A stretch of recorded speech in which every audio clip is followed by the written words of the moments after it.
कुर्सी की लड़ाई में जनता बहुत परेशान है और इनके विधायक खुद आरोप लगा रहे हैं और मुख्यमंत्री खुद स्वीकार कर रहे हैं, दलाली हो रही है कि भारतीय जनता पार्टी के लोग आपस में लड़ करके और कुर्सी की लड़ाई में पूरा एडमिनिस्ट्रेशन खत्म कर दिया है। सबसे पहले मैं अपने प्रेस के साथियों का धन्यवाद देता हूं। आज इस कार्यक्रम में आप सब बड़ी संख्या में आए हैं। विजय बहादुर पूर्व में रहे जिला पंचायत अध्यक्ष, मैं इनको आज समाजवादी पार्टी में शामिल कर करके और साथ ही साथ इनके साथी सहयोगी आए हैं, मैं उन सभी साथियों का बहुत बहुत धन्यवाद और आभार प्रकट करना चाहता हूं।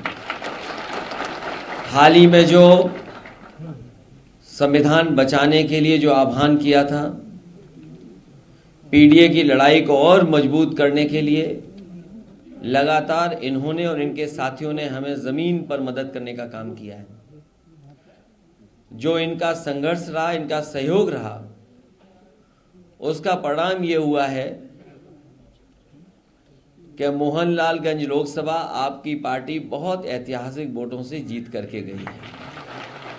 न केवल इनके साथियों का सहयोग हमें लखनऊ, मोहनलालगंज आसपास के क्षेत्र मिला है, बल्कि बाराबंकी और आसपास के क्षेत्रों में भी इनके सहयोगी साथियों ने बहुत ईमानदारी के साथ समाजवादी पार्टी और इंडिया गठबंधन और पीडीए की लड़ाई को मजबूत करने का काम किया है। मैं इन सभी साथियों का बहुत बहुत धन्यवाद देता हूं। हमें उम्मीद है कि आने वाले समय में इनके साथी सहयोगी और समाजवादी पार्टी के साथ मिलकर के समाजवादी आंदोलन को और मजबूत बनाने का काम करेंगे। हाल ही में जो सरकार फैसले ले रही है, ये सरकार जो आपस में लड़ रही है, इनके फैसले भी जल्दीबाजी के हैं। जहां शिक्षकों को परेशान करने के लिए जो सरकार ने फैसला लिया कि ऑनलाइन डिजिटल अटेंडेंस ली जाएगी, समाजवादी पार्टी ने उसका विरोध भी किया। और आपके माध्यम से मैं कहना चाहता हूं, यह फैसला स्थगित नहीं होना है। स्थगित का मतलब यह है कि कभी भी सरकार इसको लागू कर सकती है। तो यह फैसला निरस्त हो, तभी हमारे शिक्षकों की असली मदद होगी। वहीं ये जहां कमजोर पड़े हैं, लखनऊ में और सरकार में ये कमजोर पड़े हैं, इसलिए इन्होंने ध्वस्तीकरण का अपना फैसला टाला है। ये फैसला ही टाला है। ये फैसला हमेशा हमेशा के लिए खत्म नहीं हुआ है। इसलिए शिक्षकों के लिए जो ऑनलाइन डिजिटल अटेंडेंस थी, वो स्थगित नहीं, निरस्त हो। और हम सावधान करना चाहते उत्तर प्रदेश की जनता को भी कि भारतीय जनता पार्टी के लोग आपस में लड़कर के और कुर्सी की लड़ाई में पूरा एडमिनिस्ट्रेशन खत्म कर दिया है। जहां इन्हीं के विधायक, इन्हीं के लोग आरोप लगा रहे हैं कि भ्रष्टाचार चल रहा है। हम लोगों ने अखबारों में पढ़ा है कि मुख्यमंत्री खुद स्वीकार कर रहे हैं कि बड़े पैमाने पर दलाली चल रही है। जिस प्रदेश के मुख्यमंत्री खुद स्वीकार कर रहे हो कि दलाली हो रही हो और अखबारों में बड़ा बड़ा लिखा हो कि दलाली हो रही है, तो जनता जानती होगी कि कितनी दलाली हो रही है। मैं एक बार फिर विजय बहादुर जी, उनका और उनके सभी सहयोगी साथियों का बहुत बहुत धन्यवाद और आभार प्रकट करता हूँ। सर, आज 5 कालिदास में मीटिंग बुलाई गई है, लेकिन उससे पहले जो केशव महोदय हैं वो दिल्ली पहुंच गए और उन्होंने ट्वीट भी किया है कि संगठन सरकार से बड़ा होता है। आप लोग समाजवादी पार्टी और आपकी तरफ से भी एक ऑफिशियल ट्वीट हुआ है इस मामले पे। भारतीय जनता पार्टी अपने हारे हुए लोगों के साथ खड़ा होना चाहती है या हारे हुए लोगों के साथ खड़ा होना चाहती है। लखनऊ में ध्वस्तीकरण का जो आदेश था, इसको रोक दिया गया, क्या उस चुनाव को लेकर ऐसा किया गया है? ये कमजोर पड़ गए हैं, ये सभा के नेता वहाँ ये कमजोर पड़ गए हैं। एक दूसरा जो बाई इलेक्शन है, आप सही कह रहे हैं, 2 केवल ये फैसला टला है। अध्यक्ष जी, जिस तरह से अयोध्या मिल्कीपुर को लेकर आने वाले क्यों प्लान बता दें? तुम बीजेपी के आदमी हो।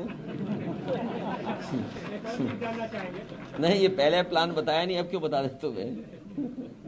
अगर आपको प्लान बता देंगे तो ये लाइव हो जाएगा प्लान हमारा। चुनाव की 10 की सीटों में से कितनी सीटें जीत रही है इंडिया गठबंधन?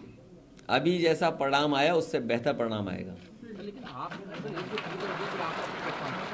डिप्टी सीएम से और सीएम इनके बीच में मामला चला। आज जो मीटिंग थी उसमें दोनों डिप्टी सीएम बुलाए नहीं गए, एक डिप्टी सीएम दिल्ली में मीटिंग कर रहे हैं, तो क्या कोई फेरबदल? कुर्सी की लड़ाई में जनता बहुत परेशान है।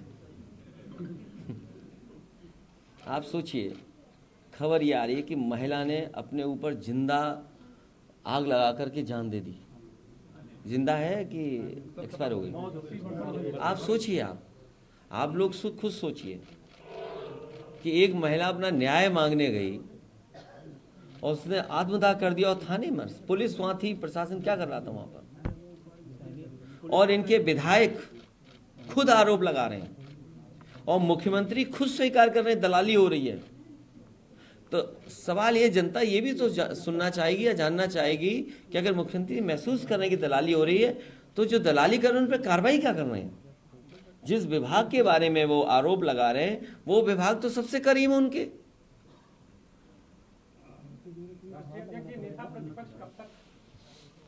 अब सदस्य आप नहीं तो आपको बना देता। नहीं, मेरी तो इच्छा है कि आप ही बन जाओ, तो आप पक्ष अच्छा रखोगे हमारा, क्योंकि अंदर की भी बात आप जान रहे होगे। उत्तर प्रदेश में बाढ़ की समस्या है, उसको बाढ़ के अलावा देखिए, इसीलिए मैंने कहा ये सरकार कुर्सी के चक्कर में जनता को अपने हाल पे छोड़ दिया। कोई कह रहा है कि इतने गांव हैं बाढ़ की चपेट में, 1400 गांव। कोई अखबार लिख रहा है 900 गांव हैं बाढ़ की चपेट में। सच्चाई कम से कम ये सरकार बताए कि आखिरकार कितने गांव हैं चपेट में, क्या उनकी मदद हो रही है? कल सरकार कह देगी कि बाढ़ आई नहीं क्योंकि बाढ़ का पानी निकल जाएगा। जब जरूरत थी तो सरकार कहां थी? और जब मुख्यमंत्री जी के अपने गृह जनपद में बाढ़ हो, पूरा गोरखपुर में पानी भरा था, अब 2 दिन में बाहर निकल गया। तो जब मदद की जरूरत थी तब सरकार कहां थी?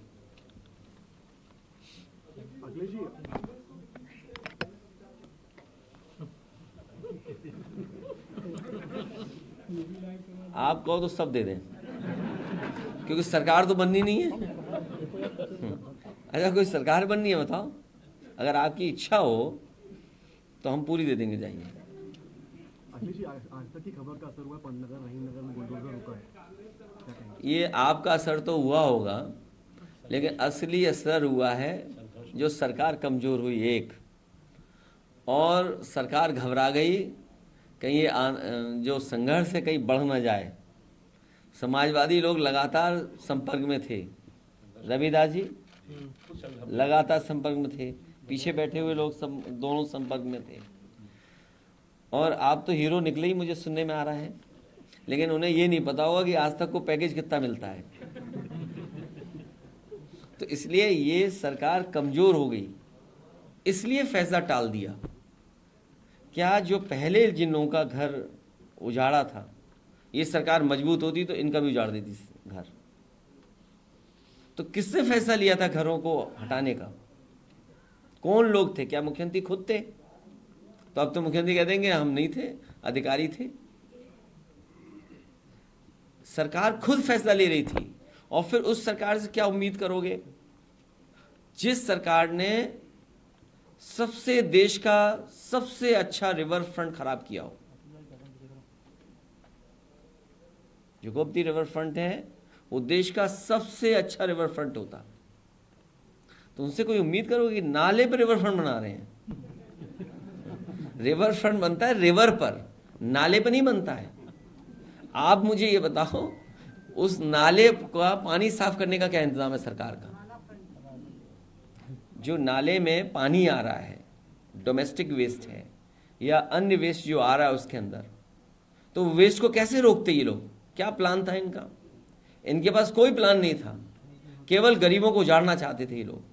और हो सकता है कि कुछ बिल्डरों से मिले रहे हों ये लोग, क्योंकि इधर सब बिल्डर उन्हीं की तरफ चले गए हैं। ठीक, उन्होंने ही कराया, वही रंग मिटा रहे हैं। करा तो उन्होंने ही ना, सरकार का ही फैसला था। ये अधिकारी फैसला इतना बड़ा नहीं ले सकते हैं, ये सरकार का फैसला था। ये आप इस तरह बात को मत हटाइए। सरकार कमजोर पड़ गई इसलिए हो गया, उपचुनाव आ गया, घबरा गए कि 10 ना हार जाएं, इसलिए फैसला टल गया। सरकार कमजोर हो गई है तो बजट कमजोर सरकार से किस तरह के बजट की उम्मीद कर रहे हैं आप? प्रेस को ज्यादा मिलेगा।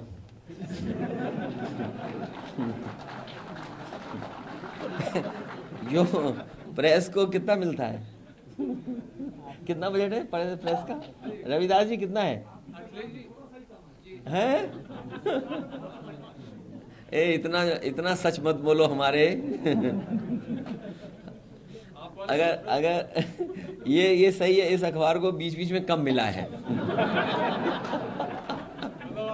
ये अपना सच बता रहे हैं। नहीं, अब बजट पे जब आएगा तब बोलेंगे, अभी नहीं, अभी नहीं।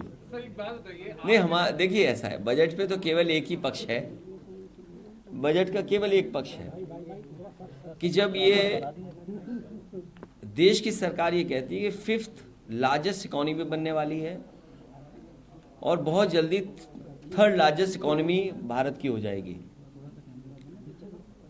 उसमें उत्तर प्रदेश जो अपना सपना देख रहा था कि एक $1 ट्रिलियन की इकोनॉमी होगी, तो उसके लिए दिल्ली सरकार ने क्या सहयोग किया और दिल्ली सरकार ने क्या मदद की है। पहली बात कि हमारे उत्तर प्रदेश के मुख्यमंत्री जी ये कहते रहे हैं कि उत्तर प्रदेश की $1 ट्रिलियन इकोनॉमी कर देंगे। उसमें दिल्ली सरकार की क्या मदद थी, कितना सहयोग किया, और फिर जो ग्रोथ रेट चाहिए यूपी को वो 35% की चाहिए, तो उस 35% ग्रोथ रेट के लिए क्या मदद किया है दिल्ली सरकार ने। और फिर दिल्ली सरकार ये बताए कि पर कैपिटा इनकम क्या है लोगों की। अगर 5th लार्जेस्ट इकोनॉमी है और 3rd लार्जेस्ट इकोनॉमी बनने वाली है, तो प्रति व्यक्ति आय क्या दुनिया के उन देशों के बराबर होगी या हुई है कि नहीं हुई है, बस। वरना ये सब आंकड़े हैं जनता को धोखा देने के लिए।